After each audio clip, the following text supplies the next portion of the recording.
ओम शांति। श्राद्ध के दिन चल रहे हैं।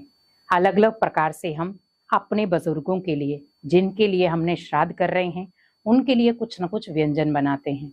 लेकिन आप ध्यान रखें कि आप जब पितरों के लिए भोजन बनाएं तो उस भोजन में कुछ बातें आपको ध्यान रखनी है।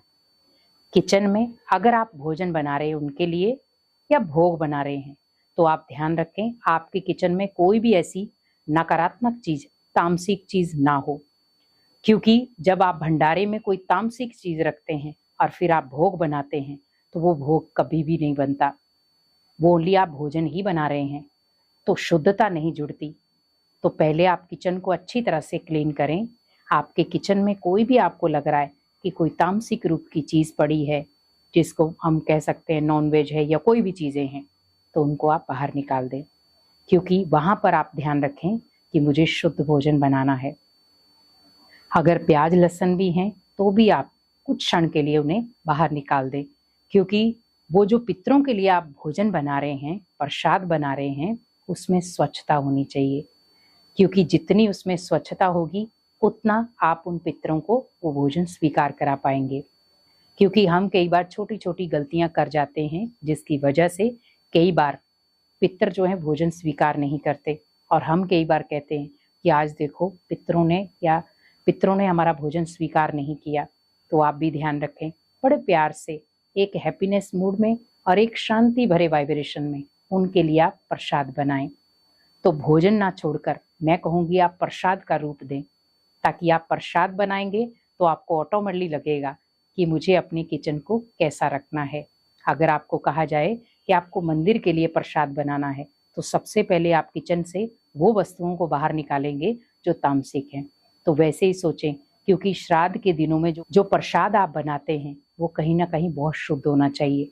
क्योंकि जब वो प्रसाद शुद्ध होगा तो कहीं ना कहीं उसमें सात्विकता जुड़ेगी, और उस सात्विकता के आधार पर ही भगवान उस प्रसाद को स्वीकार करेंगे। और जब आप सोचो उस प्रसाद को भगवान स्वीकार कर सकते हैं तो क्या पितर स्वीकार नहीं करेंगे? करेंगे वो भी। तो इसीलिए सबसे पहले आपको क्या ध्यान रखना है, किचन में कोई भी तामसिक चीज ना हो। तो ये ध्यान रखें आप।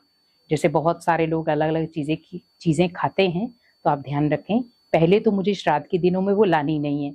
अगर हैं तो उन्हें थोड़ा सा आप अपने भंडारे से बाहर निकाल दें, ताकि आप सात्विक रूप से अपने भंडारे को स्वच्छता से आप श्राद्ध के लिए भोजन बना सकें। दूसरा, भोजन बनाते समय फोन का इस्तेमाल ना करें। बहुत सारे लोग बातें करते करते भोजन बनाते हैं। तो आप ध्यान रखें, जैसा अन्न वैसा मन। तो अन्न आप किस विधि से बना रहे हैं वो मायने रखता है।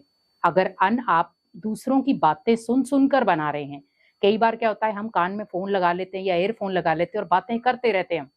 तो आप सोचिए, कोई आपके साथ नेगेटिव बातें कर रहा है, लड़ाई झगड़े की बातें कर रहा है, अपने घर का मैटर सुना रहा है, और वही मैटर सुनते सुनते हम भोजन बना रहे हैं। क्या वो प्रसाद है? नहीं। तो आप ध्यान रखें कि आप नॉर्मल भी भोजन बना रहे हैं या आप श्राद्ध के दिनों में भोजन बना रहे हैं, ध्यान रखें आप उसमें फोन का इस्तेमाल अगर हो सके तो कम करें। भले किसी का फोन आए, आप रिसीव करके कह दें कि मैं अभी भोजन बना रहा हूं, मैं उसके बाद आपके साथ बात करता हूं।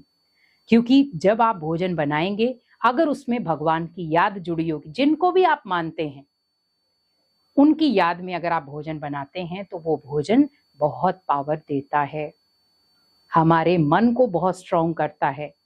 आज आप देख रहे हैं दिन ब दिन तनाव बढ़ता जा रहा है, समस्याएं बढ़ती जा रही हैं, और व्यक्ति को सल्यूशन समझ नहीं आ रहा कि उन समस्याओं का सल्यूशन कैसे मिलेगा। तो आप सोचो, अगर आप अपने भोजन बनाने की प्रक्रिया को बदल दोगे, भोजन बनाते समय नॉट मोबाइल, अगर मोबाइल है भी तो उसमें आप भजन गीत, भगवान के गीत आप चला दें। बहुत सारे लोग हमने देखे टीवी चला करके भोजन बनाते हैं, फिल्मी गीत चला करके भोजन बनाते हैं। आप चलाओ पर भोजन के समय नहीं। एक आप बनाते समय, दूसरा खाते समय। और आज आप देखें कई ऐसे बच्चे जिनको लत लग चुकी है, टीवी देख करके ही भोजन करेंगे वो। तो आप ध्यान रखें, क्योंकि हमारे शरीर का बहुत ऐसे हिस्से हैं जो कहीं ना कहीं खराब हो जाते हैं इन चीजों से। जितना आप शांति से भोजन बनाएंगे उतना शांति से स्वीकार करेंगे परिवार वाले। तो क्यों ना हम शांति से भोजन बनाएं, तो परिवार वाले भी शांति से खाएं। अगर आपके घर में भी बहुत ज्यादा कला कलेश है या लड़ाई झगड़ा होता है तो अपने भोजन की प्रक्रिया को बदलें। और जब आप भोजन की प्रक्रिया को बदलेंगे, आपको खुद ब खुद कहीं ना कहीं बदलाव नजर आना शुरू हो जाएगा। हमारी छोटी छोटी गलतियां ही कई बार हमारी भोजन की दिशा को बदल देती हैं। तो श्राद्ध के दिनों में आप ध्यान रखें, किचन बिल्कुल क्लीन, तामसिक चीजें कोई ना हो और फोन कॉल यूज ना हो, ताकि आप सात्विक रूप से एक पावरफुल तरीके से बड़े प्यार से आप भगवान के लिए भोग बना सके। ओम शांति।